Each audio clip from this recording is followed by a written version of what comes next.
Hollick. Welcome back to Unleash the Real, Raw, Uncensored You Summit, finding your power to speak up, show up, and live the life of your wildest dreams.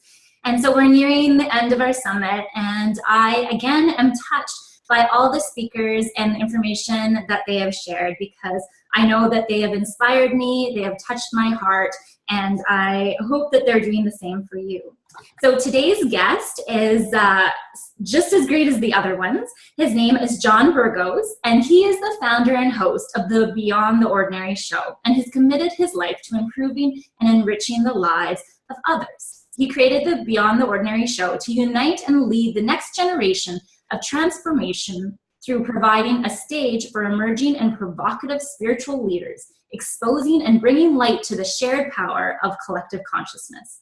Moved by the profound shamanic experiences, ignited his trust in his innate psychic abilities. John has dedicated his passions to bringing this truth of inherent intuition to the masses. He soon emerged as a leader in the field and finds his truest excellence in working with esoteric and spiritual teachers. He believes that this work, in conjunction with the luminous souls he works intimately with, serves as a catalyst for global awakening. So welcome. Thank you so much for having me here today. It's such a pleasure and honor to be included with these great group of speakers that you've had on the show. Yeah, and I'm honored to have you. So usually you're in my seat, so we get to change positions. So I'm excited about that. I'm excited about it also. It's fun. I love playing on both sides. Because there's always so much to share, and when we share from our heart and what we're expanding into, it fills you in a whole different way. It gives you a whole new sense of purpose, and that's really why I started the show. I was coaching privately, and I was working for other speakers, helping them expose their platform to new audiences, and I had learned so much, and I knew what the coaching that I was doing with other people, how it was affecting my clients. And I wanted to reach out and affect more people. And so starting my summit, much like you, we had this conversation, was about serving and about showing people who may not be familiar with this type of work that there's something available, that there's information out there, that there's community that is going through the same thing that we're going through, and that there's tools and processes that are available that can help us go places that we've never been to before. Mm-hmm, definitely. So for those people that aren't familiar with your show, can you tell us a bit about it? Oh my God, Beyond the Ordinary show. One of the taglines is we're having conversations that have been kept in the dark. And I'm actually going to go back to when you were reading my bio, because we talked about in the bio processes that open up my innate psychic abilities. And that's something that I had to actually own, because the word psychic is so charged for so many people. And we can talk about our gut feelings and having an intuitive hit, but to own that we carry that on a daily basis, that we are tapped into information that we know, but we don't know why we know it, but we know that we know it, right? Mm-hmm. And to give myself permission to say, you know what, I'm going to own that title. I'm going to own that word as part of me, because the truth is we're everything. Mm-hmm. And psychic is part of it. Intuitive is part of it. Powerful is part of it. Successful is part of it. Fearful is part of it. Judgmental is part of it. And I own the phrase psychic abilities, because it's an invitation, not only for myself to grow more into an expression of me, but it's an invitation by me doing that for other people to have that awareness within them. So I started the show so that I can share what was possible. I can bring on speakers who are bringing this information, who are owning those labels within themselves and demonstrating what that looked like. And I also started because I needed a community to play with as I kept expanding into these new forms of being that are available to all of us. Mm-hmm. Yeah, and it just makes me laugh when we were talking about this earlier, because I so need to hear this information, because I too, have been super intuitive and really hit it, right? Not that I was ashamed, but I thought that people wouldn't understand, and I thought they would judge me. So for other people that are going through that, they have to push through that fear, or they have to sit in it. What do you say to them? Well, you're absolutely right with your intuition that people were going to judge you. Absolutely. Totally. You're going to get judgment. You're going to get people who get confused by it. You're going to have people who look at you differently and go, wow, that's really cool that you're opening up the expression of you. We try to fit a particular mold, and in trying to fit that mold, we try to present a perfect front so that other people can accept us and love us and we can fit in. And the truth is that when we start owning those pieces of us and we step out in it, in the vulnerability, we're actually inviting people to love us for who we are. And in that vulnerability, people show up. They open up to you because your field is relaxed. And it may not be intellectual, but there's something within our energetic field that provides an invitation for other people to relax into that. So it's beautiful. And so, yeah, people are going to judge you. Absolutely. Get over it. Get over it. Because what happens with that judgment is that it also serves as a guidepost for the people who are in our lives who are meant to be there, and those that aren't playing the role of judging us in the way that we're keeping us from building ourselves to who we really are. They've really finished playing that role because we're refusing to play into what they wanted us to be for them. Now we get to be what we need to be for us. And in that, it brings us the community that we've always been looking for. And it helps us in our personal transformation to keep evolving. I love that. So sometimes, we have to let go of those people that have been in our life that are no longer serving us, or, that we've evolved beyond. So how do we do that? Because sometimes it's really hard because they've been there for a long time. I don't think it's a letting go. And so I think that's where I see a lot of suffering taking place with a lot of people, because there's this big judgment. It's like, oh, I've got to let something loose or let something go because it's holding me down. And I want to invite everyone to know that it's really an organic process. Because as you step into this, as you allow your heart to open and expand and be in that vulnerability, you're actually allowing people to stay really as long as they want, as long as it matches a certain vibration. There's certain people in our lives that will try to show up that isn't congruent. They aren't in cohesion with us energetically. And if it's abusive, judgmental in a way that really ties us down, that we can feel it and it hurts, our natural progression will be to keep vibrating up and to separate. You don't have to do it. You'll feel it internally, and you don't have to push it away out of self-preservation. You can move forward out of self-love, and there's a big difference. Okay. One's resistance, one's expansion. What you resist is going to show up in another way until you can have compassion with it, understanding with it, acknowledge it for what it is, and then that energy can no longer play in your field. It's no longer a karmic lesson that you're pinging up against. Every time you run away from something, trust that it's going to come back in one way or another. But once we can embrace it and stand up to it with love and compassion, then we've really progressed in our personal transformation. And then those people can either level up if they choose to, if that's part of their path, and it's always their sovereign choice, or not. And if they don't, then you still love them and you see the lessons, you see why they showed up as a soul, to show you where you were holding yourself back. Because it's never about that person. If that person weren't there, someone else would show up to take their place, to teach you the same lesson. And I don't even want to call it lessons anymore, to show you where you're on your path so you can decide where you want to go to next. And it's always our decisions. It's no longer, I'm writing a book and it's called The Death of Karma. And that's the working title of it. And I don't know when it's coming out, but I'm definitely working on it. And I don't believe the karma is there anymore. I think once you get to a certain level and awareness, that it's choice, and it's all part of an adventure that we get to choose. And so the lessons and saying something's going to show up on purpose, gets to be turned around because we're no longer victims of our environment or of our circumstances. By the choices that we make, I can say, oh, this is happening because I made that choice. And I get to play with it.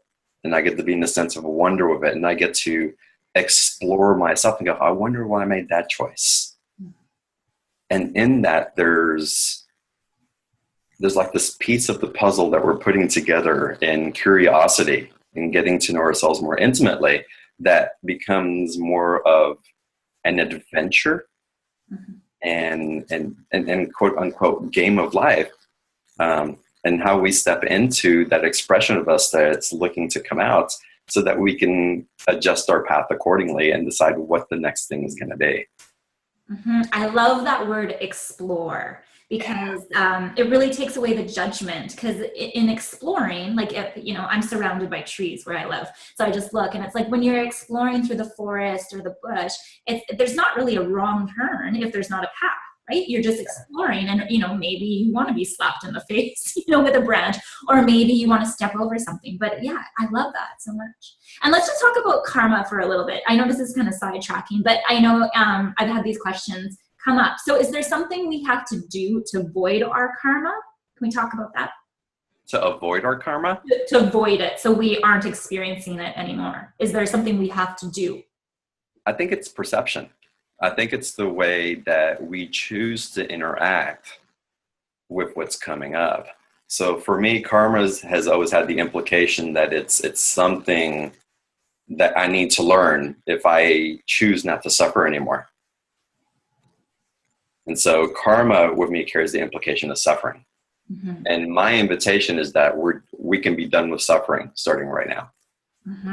That there's no more suffering. It's a perception. This is coming up as something that I'm not aware of from previous lifetimes, or maybe from this lifetime that I wasn't consciously aware of. That's going to start affecting me now.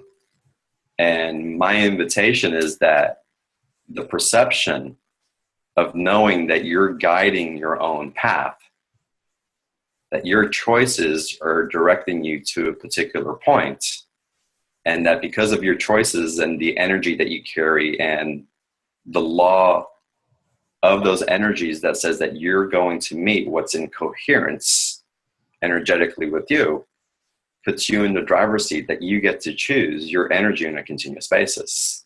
And so more that you practice what it is that you want to create and know that you've made a choice, whether it was a passive choice or whether it was one that was really focused, you're still the one always making the choice. And there's guidance coming in. There's things that are coming in also that are part of your soul's plan that you came here to experience because you wanted to know what this human experience was like.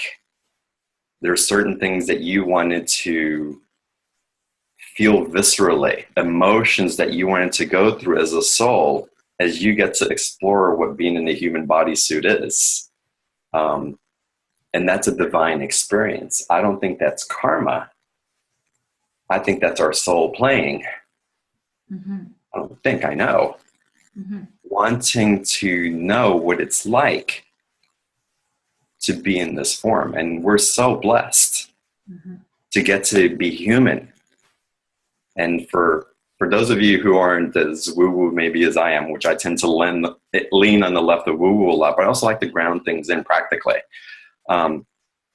It's beautiful that we get to be human because we get to experience being sensual, being able to touch and taste and to hug other people, to make love, to enjoy great food, to be drunk, these emotional highs and lows that in other realms don't get to be experienced. It's a privilege to be down here. And if we can see everything that shows up as a gift of this experience, then how we choose to walk to that next point in the path and see the guidepost, it's not a karmic implication. It's an adventure on the journey that we've somehow mapped out previously that we're going through, but with the new energies coming in, we're getting to make new choices.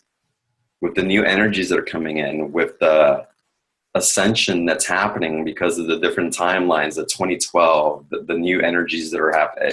I don't want to get too much into that because it's for the audience who may not know the full history of that, but times are shifting. And with the time shifting, we are able to access energy that we haven't been able to before, that's allowing us to have a greater awareness of where that suffering has been coming from, and to take back our sovereign choice and how we want to interact. So by doing that, we're eliminating family history. We're eliminating those things that say that we have to repeat what our moms, our dads, our grandfathers, our great-grandparents did, how they carried it. So if they carried scarcity, if they carried, you can't earn a certain amount of money, or you can't do this, or, everything happens because of this, we get to break those patterns of judgments, of limitation, of scarcity, of fear, and transition that into choice, empowerment, and co-creating with the divine, which is truly what we are. Mm-hmm. Yeah, I'm feeling all pumped up. I love it. I love when I get in synergy with my speakers, because you answer all my questions before I can even ask them. So. Yeah, I love it. So yeah, I love practical too. So you talked about we all have, abilities, intuition. So and I believe too that we're constantly being shown stuff, signs. So what are some practical tips for our viewers? How can they recognize the signs that they're constantly being given? Well, I actually want to ask you a question. So do you actually believe these things, or do you know it? I know it. Okay, so that's the first step. Own it. Own it. Know it. Know it. Because anytime that you carry the vibration of doubt, it's going to create wobble in your field. And a lot of times we create doubt, not for ourselves, but so other people can accept what we're saying. And that's an invitation for other people really to not be authentically who they are. So the more that we're authentic with ourselves and project that out to the people that we're having a relationship with, the more that we're being authentic in relationships with everyone else. Mm-hmm. Because if not, it's just a mask. So you not owning that that you have this intuitive ability is you not showing up authentically for a relationship with the next person. It's you perhaps, and I'm not saying you, it's us, perhaps thinking that they can't keep up. They won't understand. They don't have the education that I have. They can't carry this frequency because they're not special like me. Or they're not going to love me if I point this out. Or they're going to reject me if I point this out. Or they're going to think I'm weird if I tell them that I'm psychic. Mm-hmm.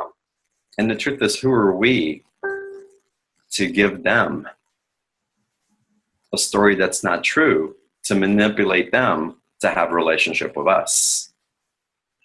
Mm-hmm. It's not fair.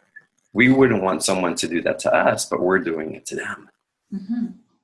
It's like dating. It's let me present my best foot forward and you can find out about me afterwards. It's like being on Match.com. I'm 6'2" and 35 years old. No, I'm 5'9" and I'm 50.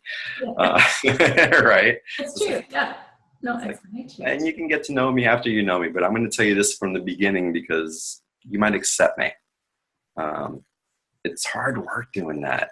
It's hard work keeping up with the untruths. Mm-hmm. It's a lot easier just to be who we are and own it. And in that, we can start trusting first that other people are showing up for who we really are because we've put it out there as vulnerable and as open as it can be. And if I have to have my heart broken 10,000 times to have people show up in my truth, God, that's a lot easier than have to carry the illusion that I carried for so long before that was so hard to be that I didn't know where I fit in. I wasn't happy. Mm-hmm. I didn't find my community. I was struggling. Even when I was happy, I was struggling, but I didn't know I was struggling because I finally hit a place where I fit in. And then when I fit in, it didn't feel like home. So it was always a struggle. So regardless, you're going to struggle. So it's so much easier. It's so much more fulfilling to show up in who I really am and to risk being rejected and to risk having my heart broken, to risk not fitting in, because at least I'm showing up for me and I'm not betraying myself. So to those people that would argue with you, and I guess I could say I am, or I was definitely, sometimes you feel like you don't want to risk it. Like it hurts so bad that you don't want to do it. It's easier to stay hiding behind those masks. So what can you say to that? Like how do you get over that? It is a risk. It's a huge risk. And is it easier? Is it easy to show up, to wake up when you're 40 years old and realize that your life hasn't been truly your life? Is it easier to go, I don't know why I've worked so hard and I don't fit in and I feel lost and my family doesn't get me, my relationship with my mom and dad isn't great, and I don't know why my wife and I don't get along anymore and things are changing, and I don't know what the hell I need to do to grow, but something has to change and I don't even know where to go next.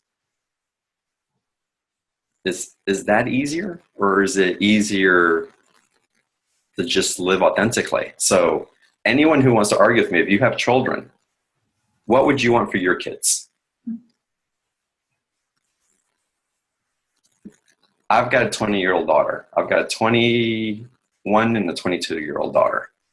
And I can tell you that I will preach to them all day long to risk their heart day in and day out, than to mortgage their happiness to try to fit in, hoping that they'll find happiness once they've had the career, made the money, fit into the community, received all these accolades, because all of those things are empty if you don't have yourself.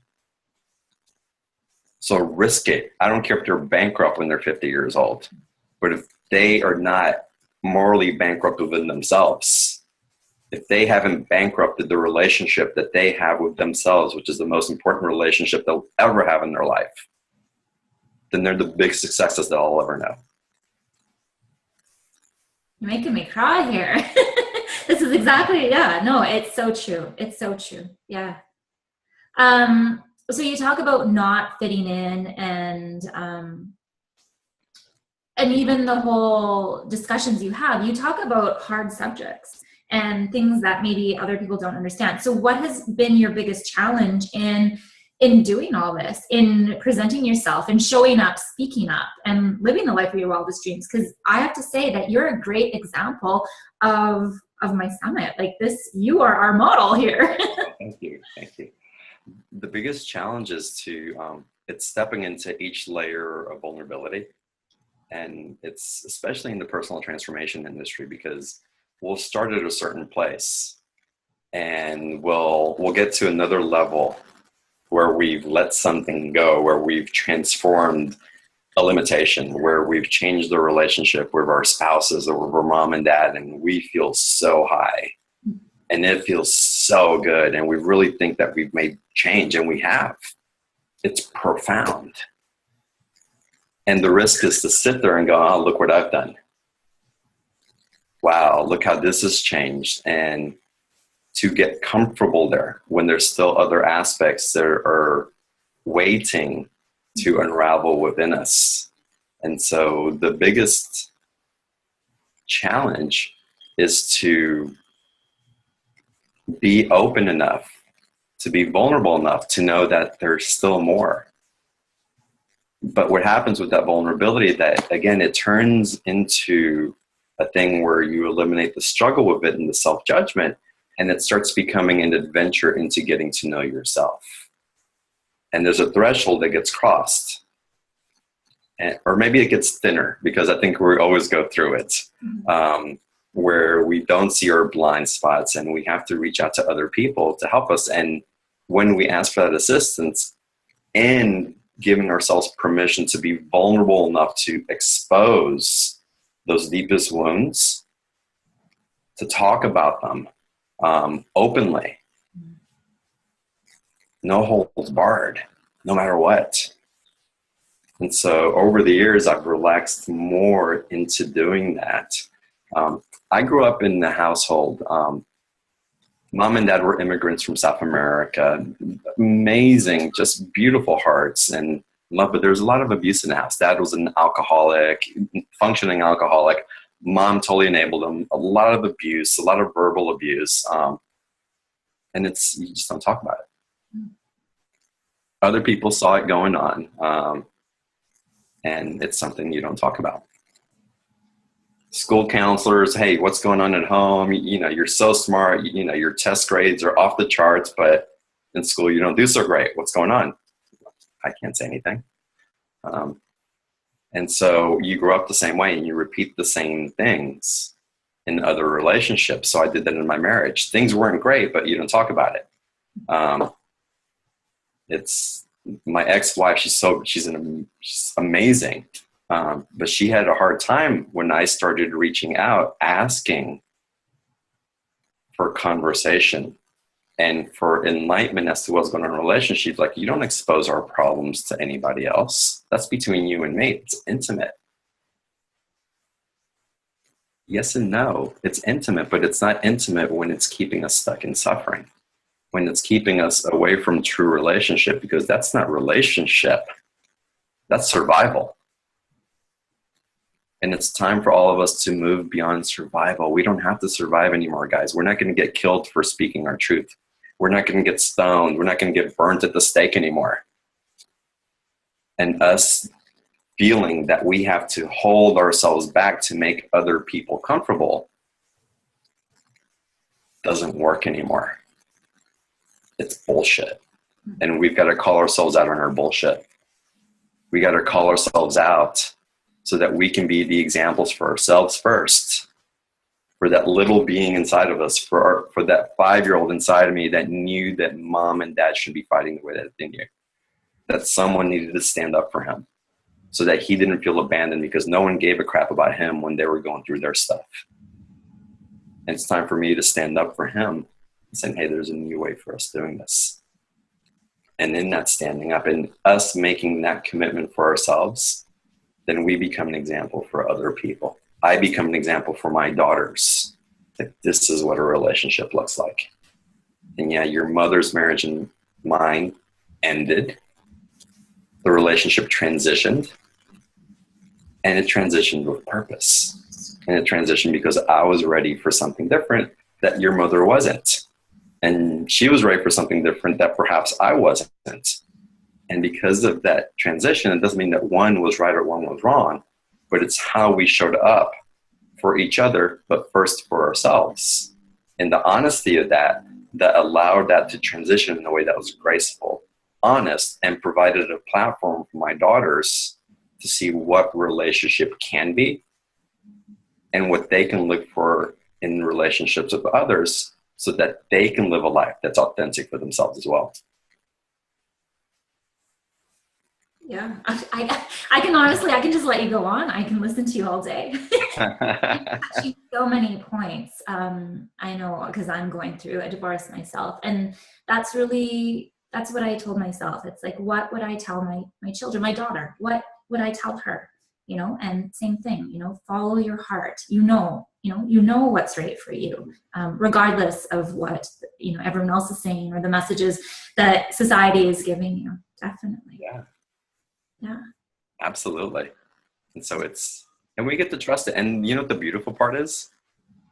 We get to make mistakes, but know that they're not mistakes. And that's the thing.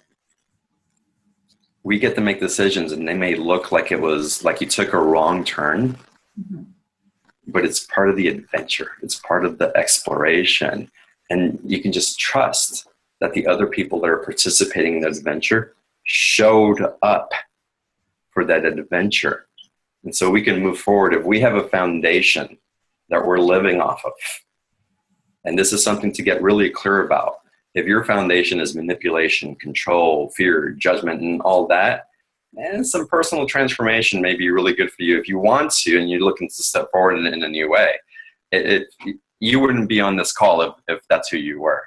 But for those of us who are really striving to live off a foundation of love and expansion and community and inclusion, as long as that's the base of our intention, as long as that's the foundation on where we are forming relationships from, that authenticity and that innocence, really, and really feel that, allow your innocence to really take hold. And in that innocence, whatever decisions you make from there are perfect. Mm-hmm. And you don't have to judge yourself for making a wrong decision. You can actually explore within yourself and wonder, why did I make that decision? Or trust that it's leading you somewhere that perhaps you can't see yet, but that expands things in a whole beautiful, benevolent manner that's not only fantastic for you, but because of the foundation of that intention, it's good for you, it's good for the people around you, and the ripple effects that that has continues to grow out and serve others in a bigger way that you can't even see. Mm-hmm. Love it. I love it. Yeah. So our final question, I love how you talk about, esoteric topics and spirituality, but yet you're so grounded and practical. So how do you find that balance? I just trust myself. I don't know. There's something that we're here to do. And I know part of without a doubt, there's something that I'm here to do about bridging heaven and earth. Mm.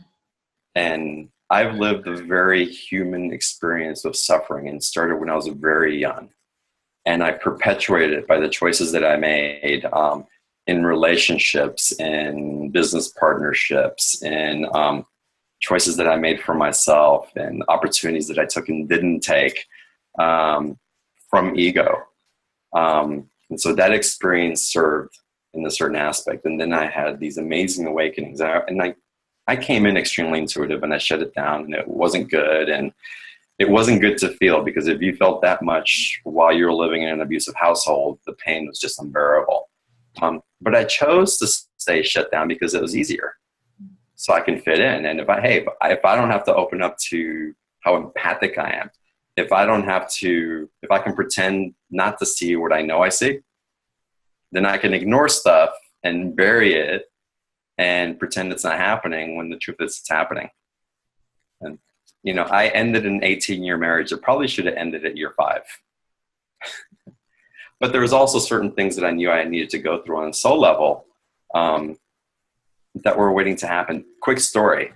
On my wedding day, ceremony's done, everything's going fantastic. We're having a big party, and I hear a voice, "Go sit in another room." And it's like I heard a voice. I was like, "What are you talking about?"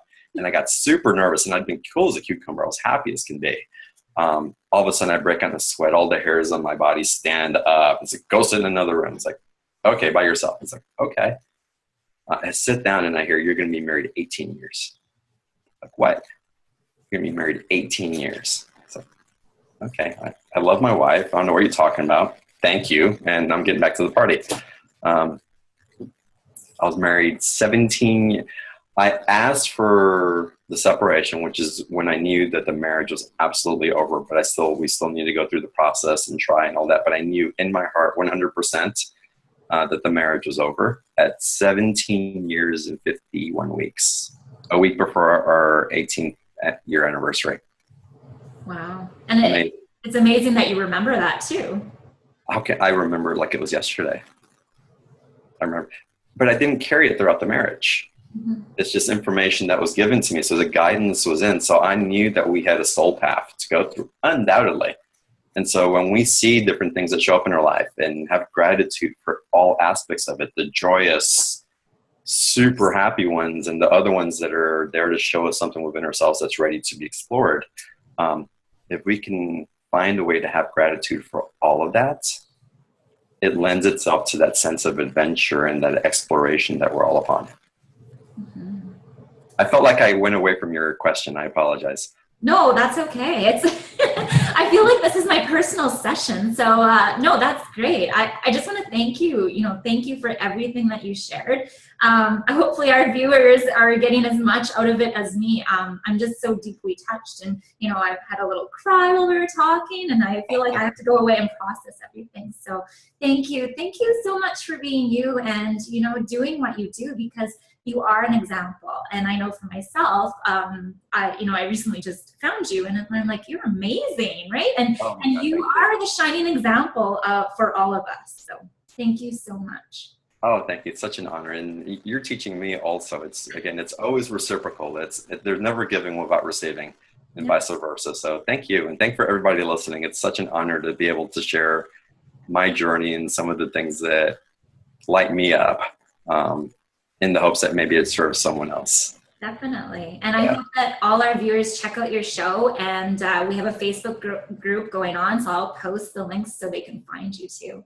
Excellent. All right. Thank you. Thank you, everybody.